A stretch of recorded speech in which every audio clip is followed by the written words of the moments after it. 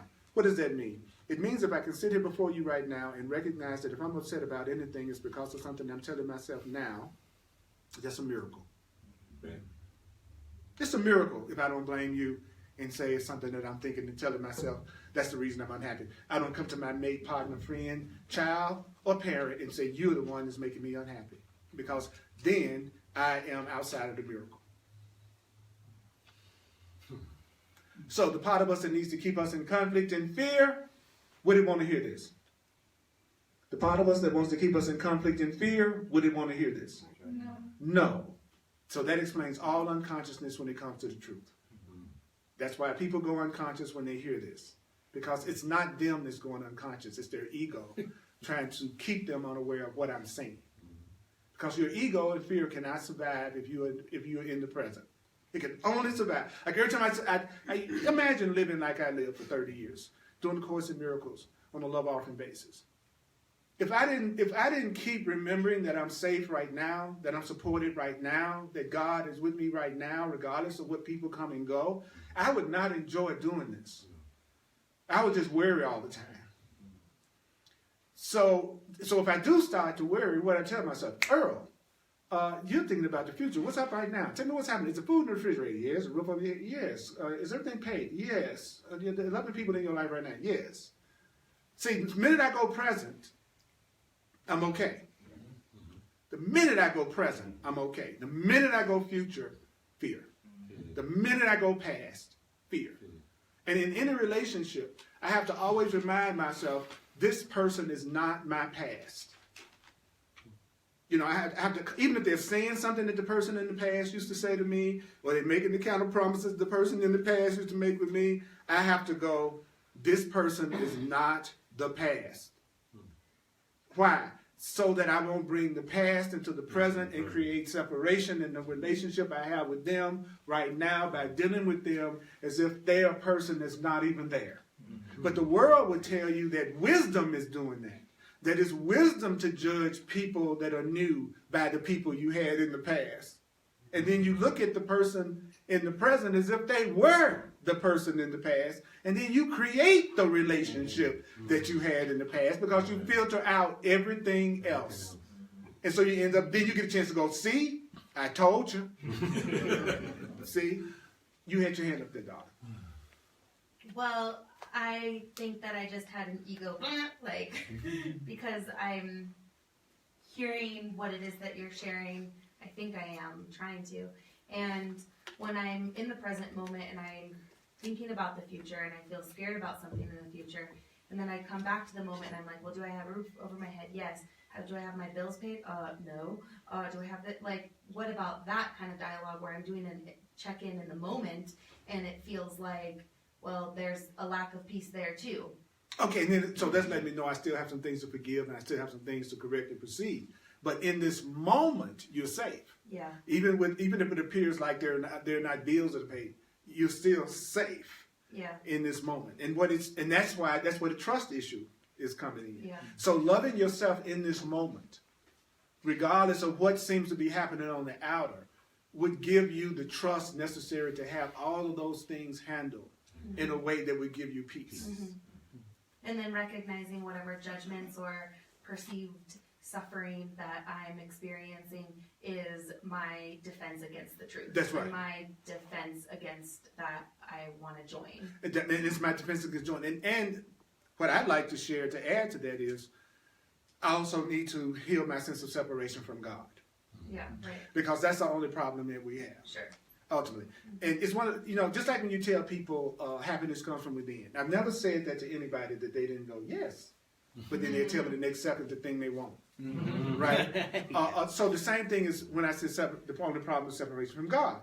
Most people go, yeah, but then they don't actually go, yeah, this is what I need to be working on, is my sense of feeling separate from my source. How can I tell that that's not really what I think is the problem? By what I focus my attention on. So if I really thought my separation from God was the issue, and I had a book that was for healing the separation from God, then I would be really, really practicing it. I would be really studying it. I would be real. So that's how, remember, the name of the game is pain comes from self-deception, and A Course in Miracles, I guarantee you, will not let you deceive yourself. No true book will. That's why people stay away from them, because it's too easy to tell when you're kidding yourself. If I say my relationship with God and letting go of guilt would solve all of my problems, which is what the Course in Miracles promises. And here's a book that's about healing my relationship with God and letting go of guilt. Yet I don't study it. I don't believe that's the solution. I'm just doing that lip service thing again. And the universe is so awesome that if this would not work for you, it would send you the truth in another form that would be perfect for you. So I'm not saying the Course in Miracles. The Course in Miracles is for the people that the Course in Miracles is for. And it's not for everyone. How do you know? Because everybody's not doing it. It's not rocket science here.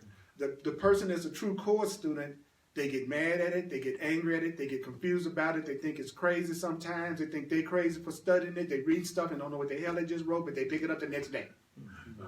That's how you know when you're a Course student. There's nothing your ego can do. The masculine terminology, the Christian terminology. There's literally nothing your ego can do that'll make you put the book down permanently when it's your path. And so I know this is a special form of the universal curriculum that only appeals to certain people. That's what makes it easy for me to teach it, because I don't have that illusion of everybody in the world needs to study the course.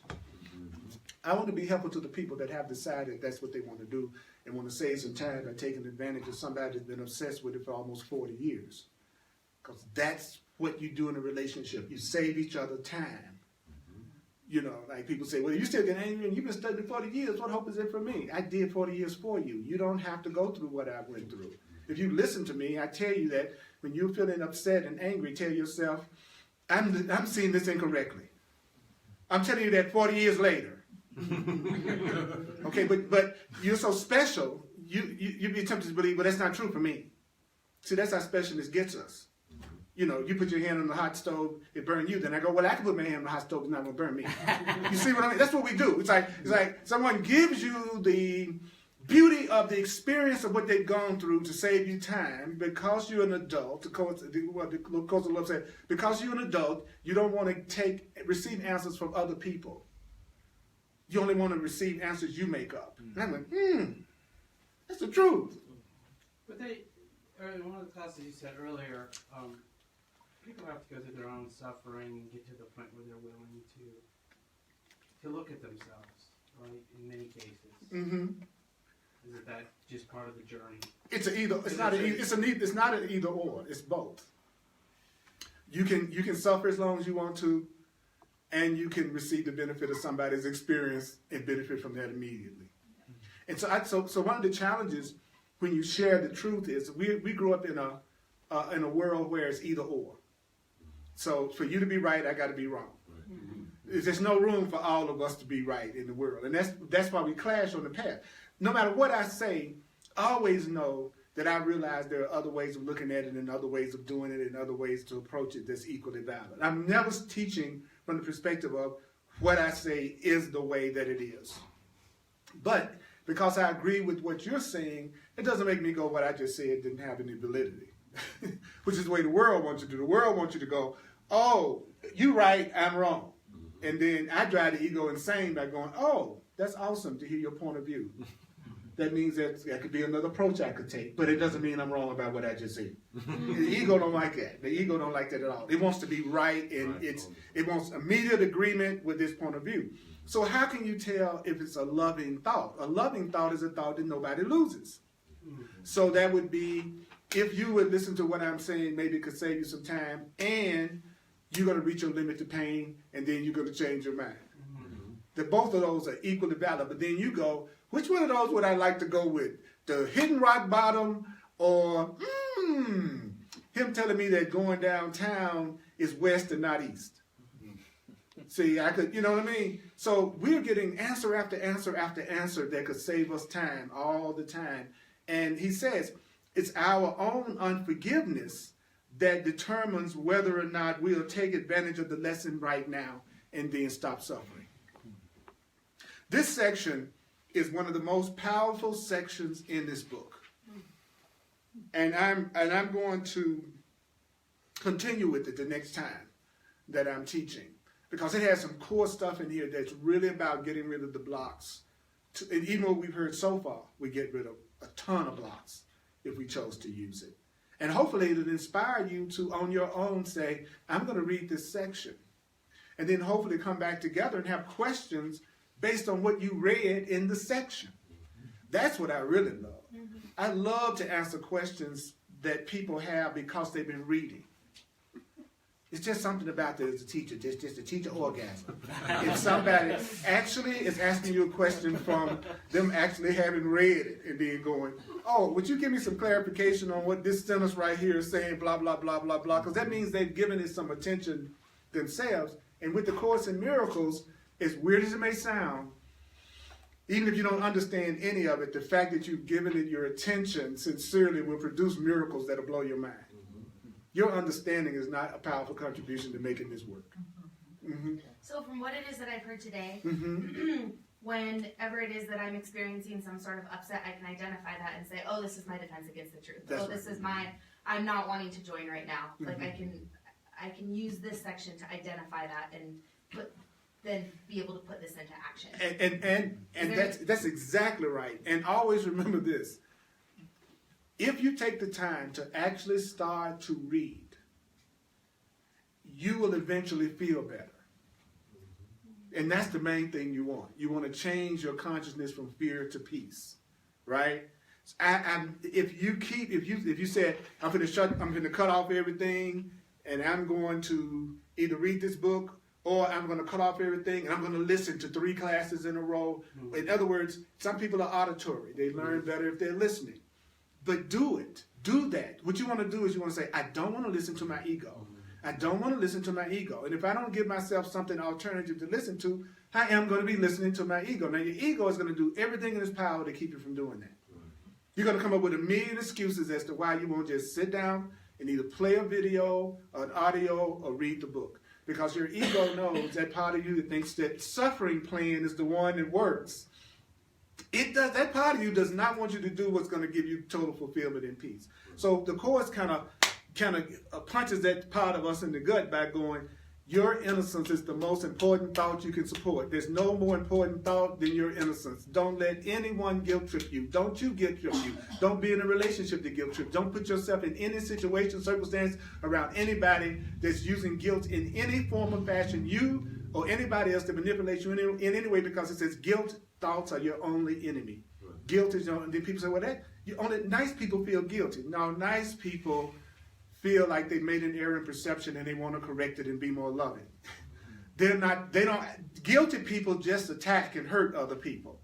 That's all guilty people do. They try to project their guilt because they feel so guilty, they have to try to get rid of their guilt. And the way they get rid of their guilt is projecting it on all their friends and relatives in the world and everybody around them to try to feel better about themselves. That's all guilty people do. They just attack all the time. And if you're guilty, you attack yourself all the time. So I would be the enemy of a guilty mind. But I'm the friend to a mind that doesn't want to suffer. But I'm an enemy to the guilty mind. That's why I don't have any desire that people who are totally asleep in the world, that just thinks they're separate completely, totally, I don't mind being invisible to those people. Because the only thing they're going to do is want to attack me. You see what I'm saying? Because they think guilt is salvation. They think thinking that they are sinful is their salvation. So to hear somebody talking about that you're sinless, guiltless, and there isn't no sin, and black, that's a whole nother level. You know what I'm saying? You know, some people think I'm this body. They really think I'm this body. They really think I'm this race. They really think that's what I am. You are black and sinless. Yeah, I have a black body and I'm sinless, but I've had lots of bodies. Wait a minute. Okay, yeah. Well, that's true though, but still, that was a little too revealing. Yeah, Kobe. Thank you for your correct perception. Yeah. Well, if you know the difference, like if you're in this experience where you really understand, like this person is in the space of guilty and shaming you or projecting onto you, and you just take the path of least resistance, which is to let that fly by and know the truth in them is that it's possible to not be suffering. So then, would they still be the enemy, or would they're just that space of projection is the enemy, but you know that it's possible to Well, that's your job. pass that? Yeah, your job is to do exactly what you said, to not buy into what they're saying and to give it any meaning while recognizing that that's not really the truth about them or the truth about you.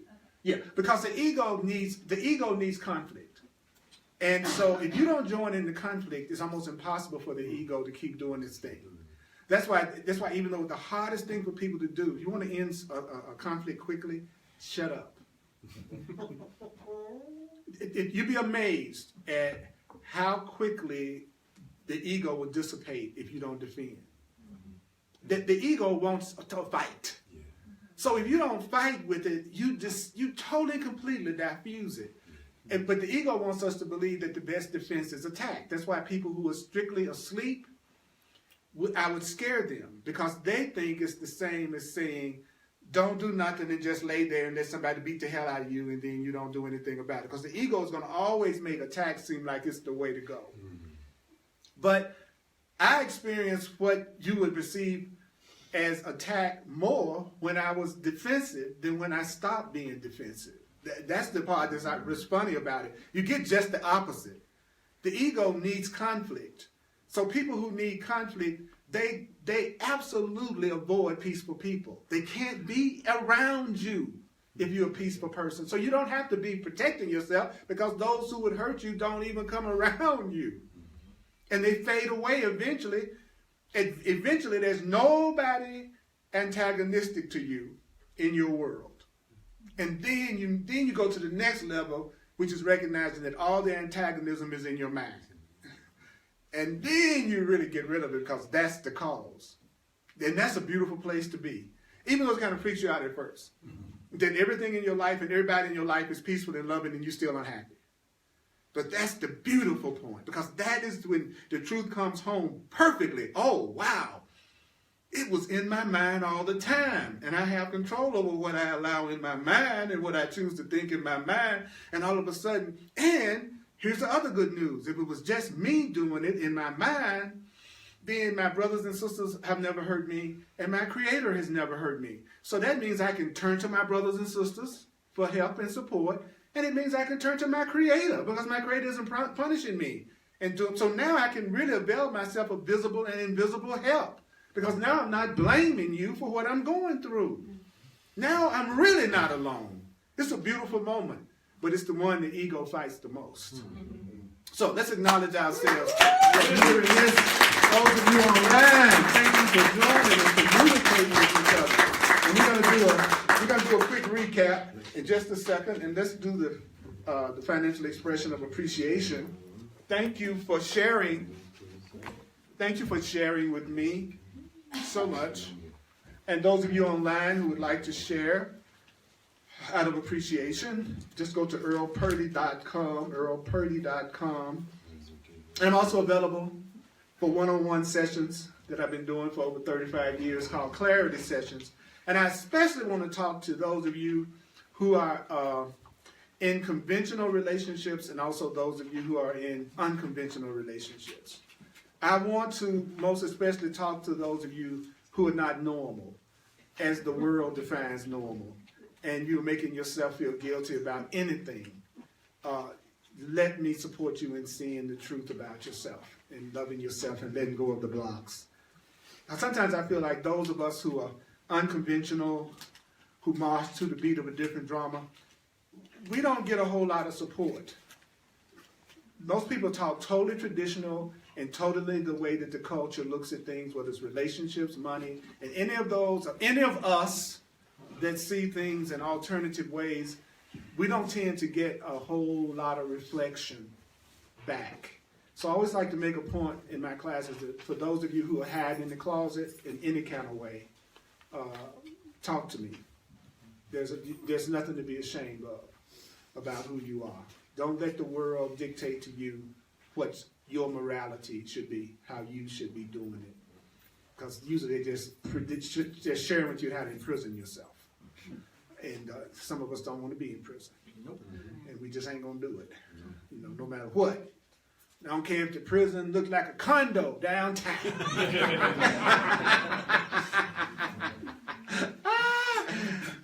The prison got big pretty legs, you know what I'm saying? Whatever it is that we think is our personal, whatever it is we get turned on by. The course calls it our idol.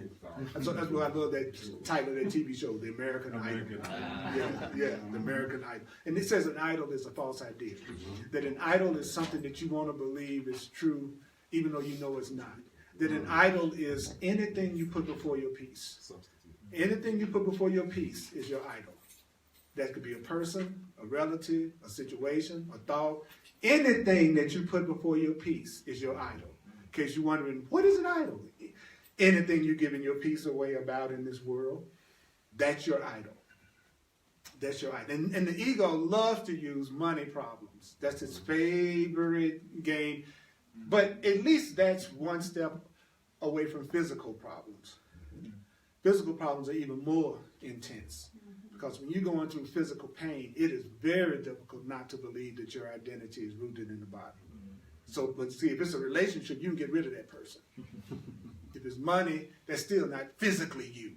You see what I'm saying? But when something's physical, that's the most convincing illusion of all. You know, so just recognize it that you're going to win. You cannot lose. That's built into the system that you cannot lose. So remember that. You can't lose. You can't lose. I know people love me to say, well, you only win. No, that's cool to say that, but it's even more powerful to say, I cannot lose. If you said, I cannot lose, you really become aware of any part of you that doubts that. You know, everybody go, yeah, I can win. You cannot lose. You know, I am spirit. You are not the body. See what I'm saying? I am rich. You have no lack in any form. See, you can't. See, the course hits everything from the other direction to get you out of denial. I love everybody. Oh, you're saying you trust everybody.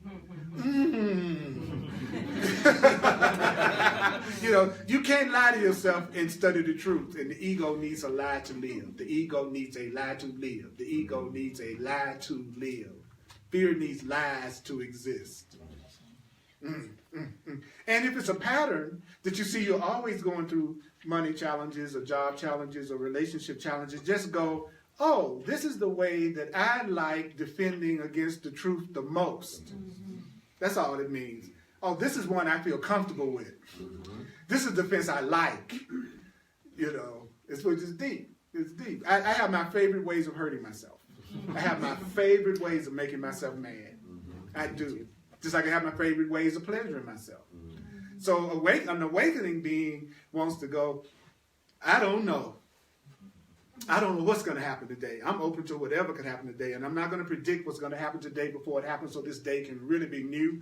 And I'm going to see what God brings to me today. I'm going to see what life brings to me today, and I want to look at it with a curiosity to say, I wonder what life is going to bring me today to wake me up to who I really am in a more loving way.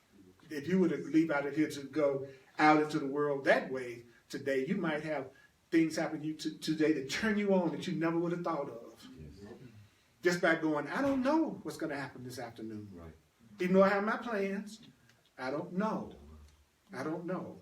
Because you don't want that space between you anymore. So, Mighty Companions Online, just go to earlpurdy.com, and I would love to get a chance to be a part of the healing of myself. My one self. That's the truth. So the next class is Tuesday night, the Web Mastery, 7 p.m. Mountain Time on Facebook Live. It's on Earl Purdy page, the Earl Purdy page. You don't have to be a member of Facebook to watch the live broadcast or the videos later. And just go to facebook.com/Earl Purdy Live. Earl Purdy Live. Facebook/Earl Purdy Live. Why? Because you want to give yourself some thoughts other than the thoughts your ego is going to try to give you. And you don't have to make them up. I can share with you what Spirit has already shared with us. You are all messengers. I only teach teachers, and all of you all are going to be doing what I'm doing in your own way. I don't teach people who aren't teachers. That's why the classes are the way they are. And I know that, and I have peace about that. True beginners would never enter the door or watch one of my videos at all. I'm only talking to the older souls. And a lot of them are miserable because they're literally just refusing to make their function their number one priority, which is to be the light of the world. To be here to not think like the world. That's basically all that means. Your job is not to think like anybody else thinks. And it doesn't mean you got to preach to them or sit in front of them the way that I'm doing. Your simple presence would be enough to transform the environment that you were in if you were the one person in that job that was thinking the truth. But when you went around your family and you were the one that was still aware of the truth, that's your job. And everything else, the promise is everything else will be taken care of. Everything else will be provided. But if you're kidding around and you're pretending that you're getting in the truth, but all you really want is a car, and you're getting in the truth to get the car, then you can jive yourself, but you can't jive the universe. And most people are, and not most people, but many people are into the truth because of things they want. It's not for the truth and their awakening or to be more loving with their brothers and sisters. It's to get that house. It's to get that car. It's to get that next body you want. And that's innocent because there's no sin. So you're still cool, but then you're gonna struggle a little bit more because you're cutting yourself off from your lifeline, from your source. And the ego says, well, you get that thing, then you're gonna be happy. You get that thing over there, you're gonna be happy. And that's the trick. Just get in touch with the magnificent being that you are. Learn how to interpret your experience differently, and then you'll watch miracles happen to you, through you. It doesn't have to be the struggle that we're making it. And and right now the world is so bubblingly ready for love than ever before. God bless Donald Trump. Because I've seen more people mention unity and oneness since he's been in office than any other time I've ever heard it in my life. Yes. I've heard more, we got to come together. We got to come together. We got to stop doing this separate stuff. We got to look. I have heard that. I go to rock concerts that make everybody hold their hands, and even when they don't want to. And it's like whatever you do, everybody's trying to bring out more unity and oneness. So don't just focus in on the fear that's coming up. Sometimes pus has to come out of a sore before it can be. And it's a lot of pus going on around here. We got to stop being pussies, right? Okay, so. And so if your pus is coming up, don't condemn yourself for it. If you got a scab, it's ugly, but if you didn't have one, you'd be worried if you cut yourself. Mm-hmm. We're looking at the humongous scab right now. Mm-hmm. It's some serious healing coming down right now. Mm-hmm. Really. I'm not kidding. It's some serious healing coming down. It's some love coming down. It's so many teachers out there and people trying to share the truth and share than I've ever seen in my lifetime, ever. So don't be fooled by the ego's defense that's trying to make us think things are worse than ever before. No, things are more obvious than ever before. Yes. Right. That's what's really happening. Mm-hmm. And so Thursdays is the Hardcore Course in Miracles, 7 p.m. Mountain Time. And Sundays we have, I don't know what this is. This is the Lovey-Dovey Course in Miracles. Soft cool. No, it's not soft. It's hardcore. But I thank you. Thank you for being in my world. Thank you, those of you online. I love you. Let's give it up to us. That was awesome. Thank you for coming. Thank you, those of you online that are joining live. I feel your energy. Thanks for supporting each other and supporting what we got here. Love you so much. Love you so much. Hugs are available. They don't terrify you just too much. You got a little space I want between. Might have a little space we still want between each other, huh? Unless it's that special one. Don't forget that. If it's a special one, we don't want no space. None.